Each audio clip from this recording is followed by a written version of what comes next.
ગાંધીનગર મહાનગરપાલિકા વિસ્તારમાં આવેલા આદિવાડામાં પાણી દૂષિત આવવાને કારણે ખાસ પાણી પુરવઠા વિભાગની પણ 4 તાલુકાની અલગ અલગ જે ટીમો છે તે સેક્ટર વિસ્તારની અંદર કામે લગાવવામાં આવી છે અને સેમ્પલિંગની કામગીરી હાથ ધરવામાં આવી છે। પાણી પુરવઠા વિભાગ દ્વારા ખાસ ગાંધીનગર, માણસા, કલોલ અને દેગામની જે નાયબ એન્જિનિયરો હોય છે તેઓની ટીમો અલગ અલગ બનાવીને આદિવાડા અને સેક્ટર વિસ્તારની અંદર જે જગ્યાઓ ઉપર ટાઇફોઇડના કેસ આવ્યા છે અને દૂષિત પાણી આવી રહ્યું છે ત્યાં આગળ જઈને સેમ્પલિંગ લેવાની કામગીરી હાથ ધરવામાં આવી છે।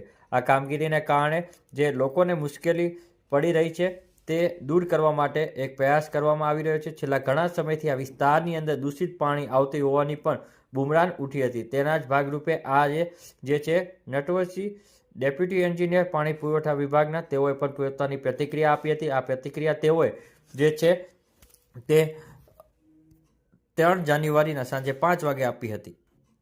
હું મારું નામ નટવરસિંહ, પાણી પુરવઠા બોર્ડમાં નાયબ કાર્યપાલક એન્જિનિયર। હાલમાં ગાંધીનગર ખાતે જે અમુક વિસ્તારોમાં દૂષિત પાણીની સમસ્યાઓનું સૂચના મળતા અમારા ઉચ્ચ કક્ષાએથી અમને દરેક વિસ્તારમાં સેમ્પલિંગની લેવાની કામગીરી સોંપવામાં આવેલ છે।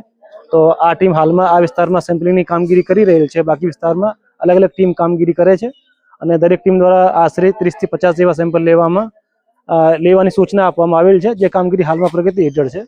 અને સેમ્પલ લીધા પછી બોર્ડ હસ્તક GJTI અમારી લેબ દ્વારા એની રિપોર્ટ તૈયાર કરવામાં આવશે।